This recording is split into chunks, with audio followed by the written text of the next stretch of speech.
G'day people, I'm Sharon. Welcome to my channel.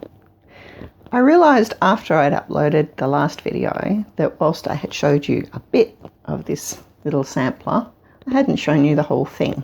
So there it is. It's a small sampler, 6 squares, and they're 20 centimetres or 8 inches each.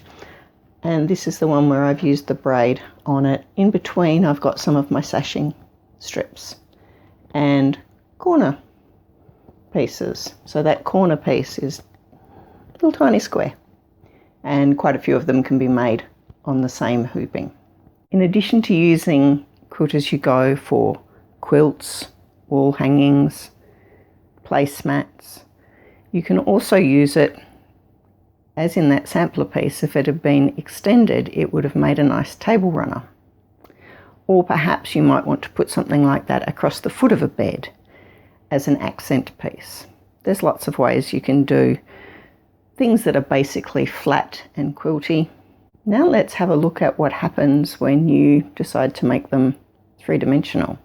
Here is a bag made of 14 quilted squares, and I know you can't see closely what designs I've got on it at the moment, but maybe it's a good time for me to tell you. The camera's not cooperating with these, so I'm going to have to show you on my sampler quilt. The front and the back of the black bag with the red on are like this. There are 4 of them on the front, and they're just arranged into a circle. You end up with the same sort of thing in the middle of those 4 as you've got here. These 2 designs are very much complementary. That's the side with the 4 quarter circles joined together. I don't recommend having a black lining to a bag. I think it makes it very difficult to find things inside. This particular one, it was just what I did. I wouldn't do it again, at least not intentionally.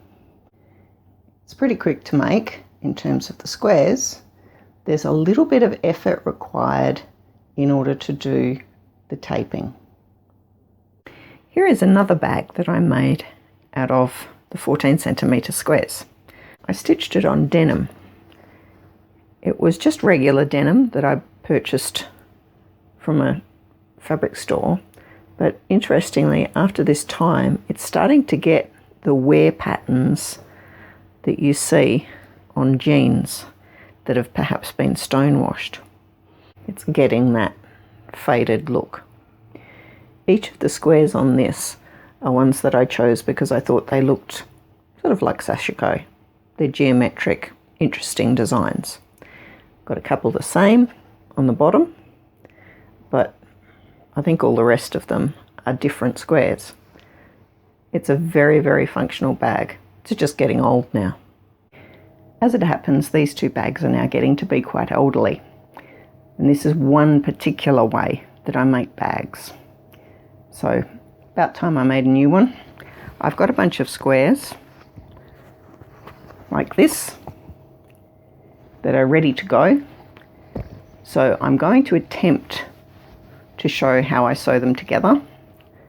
It's a little bit difficult to sew around a camera, but I will make that attempt because I know that makes it better for you when you're trying to watch things.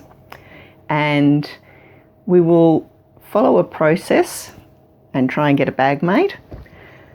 These ones are made with 14 centimetre squares. I have made bags with the 20 centimetre squares, and they are really good too. They're quite big. You just need to make sure you don't make the handles too long, otherwise they drag on the ground. So, hope you've seen something that interests you this time, and that you're feeling a little bit inspired to do something with maybe some Quilt As You Go squares that you've got.